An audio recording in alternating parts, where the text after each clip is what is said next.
मैं ओकाशा से जाके मिलूंगा और कुछ नहीं कहूंगा। इस बार सब छुपाऊंगा मैं। फुरकान, ओकाशा, क्या हुआ? मुझे देखकर डर क्यों गए? सब ठीक तो है ना? नहीं, ऐसी कोई बात नहीं है। मैं कब डरा हुआ हूँ? वो दरअसल तुम अचानक मेरे सामने आ गई, इसलिए मैं देखकर तुम्हें हैरान हो गया। इसलिए तुम्हें लग रहा है मैं डरा हुआ हूँ, बस यही वजह है।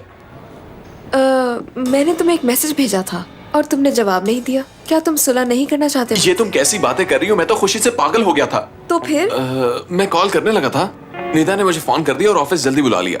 उसने कहा कि इमरजेंसी है, और जैसे यहाँ पर आया तो पता चला कि ब्रांड्स के साथ कुछ इशू चल रहा है। इसी मसरूफियत में तुम्हारे से बात नहीं हो सकी ओकाशा। हाँ ठीक है, ये बहुत सीरियस इशू है, इसलिए मैं तुम्हें मीटिंग से पहले मिलना चाहती थी ताकि हम सब बातें क्लियर कर लें। क्या बात है ओकाशा? क्या क्लियर करना चाहती हो? बताओ मुझे। हाँ? रुको रुको, इतनी जल्दी भी क्या है फुरकान? मैंने मैसेज किया था, मगर इसका ये मतलब नहीं कि हम फौरी तौर पर सुलह कर लें। मैंने तुम्हें वक्त दिया है। इस वक्त में अगर तुमने खुद को मेरी मर्जी में ढाल लिया तो ठीक है, वरना हम दोनों का ताल्लुक खत्म हो जाए। हाँ, बहुत खूब, ठीक है। तुम जैसा कहोगी मैं बिल्कुल वैसा ही करूंगा, मुझे कोई मसला नहीं है। फुरकान साहब, जल्दी मीटिंग रूम में आइए, करीम साहब ने बुलाया। आ जाओ। हाँ चलो। तुम लोग सब मेरी बात क्यों नहीं सुन रहे हो? मैं कह रही हूँ बहुत अहम है। इस कंपनी कोई मेरी बात सुने के लिए आज नहीं, और खुदा के लिए खामोश क्यों ये ऐसे नहीं होगा। प्लीज एक एक करके अपनी बात बताए। पहले तुम बताओ निदा। सबसे पहले हमें अपने क्लाइंट से बात करनी होगी। वो लोग हमारे जवाब का इंतजार कर रहे हैं, कुछ करना होगा जल्दी। ठीक है, मुनासिब बात की है तुमने फुरकान। भाई मेरे तो दिमाग में दर्द हो रहा है, जैसा तुम्हें ठीक लगे वैसा कर लो। ठीक है दोस्तों, मैंने इस पे काफी सोच विचार किया, आप लोगों से मशवरा लिया। आयशा को देख के आपके जहन में क्या आता है?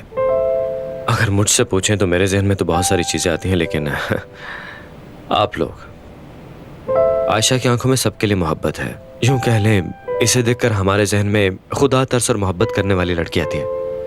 खैर ये मेरी जाती राय भी हो सकती है, लेकिन मेरे ख्याल में हमें इस इमेज को कंटिन्यू करने के लिए कुछ प्लानिंग करनी पड़ेगी। करीम साहब, मैं कहना चाह रहा था कि अगर हम ख्याली मुहिम की बजाय खैराती मुहिम चलाएं तो कैसा रहेगा? क्या ख्याल है आप सबका? बहुत खूब, बहुत अच्छा आइडिया है। तुम्हारा मतलब है कि हमें मीडिया में फेमस होने के लिए गरीब लोगों की मदद करनी चाहिए। क्या ये मुनाफिकत नहीं होगी? सही इंतखाब, क्योंकि ये प्रोजेक्ट हम तुम्हारे नाम पे शुरू करने वाले हैं, तो इसलिए इस प्रोजेक्ट को शुरू करने का सारा इख्तियार भी हम तुम्हें ही सौंपते हैं। लगता तो नहीं कि करीम आयशा से नफरत करने लगा है।